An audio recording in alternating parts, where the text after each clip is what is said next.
At the Texas Department of Transportation holding a discussion about the Y interchange at US 8384 in South Taylor County, aiming to receive input on making that intersection safer for residents in that area. And in tonight's top story, our Febin Cassahoon speaking to residents on their expectations for change.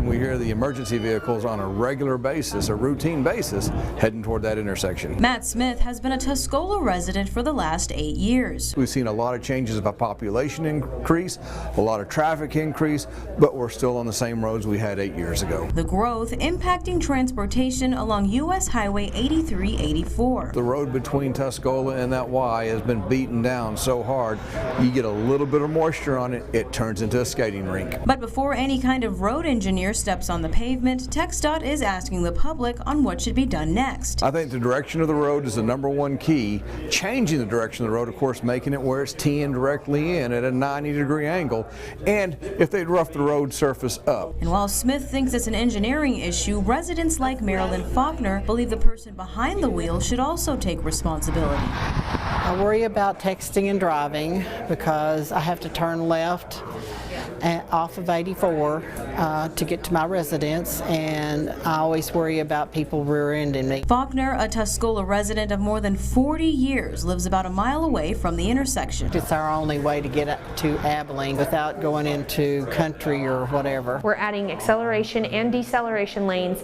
taking out some of those crossovers for safety, and then at Remington and Clark we're adding a passover bridge. A project vision that began in 2015. Residents in this area can probably see whatever solution we come up with tonight and in the future meetings in about 8 to 10 years. But until then, folks like Smith and Faulkner will have to keep an eye out on the dangerous road that sits in close proximity of their homes. In Tuscola, Febin Cassahoon, KRBC, Abilene's local news. All right, thank you, Febin. Now, if you didn't make it to the public meeting today, you can still send in written comments, but they must be postmarked by Friday, May 1st, 2019, to be included in public meeting documentation. And folks over in Roscoe will be able to comment on a long-term project in their area later this week.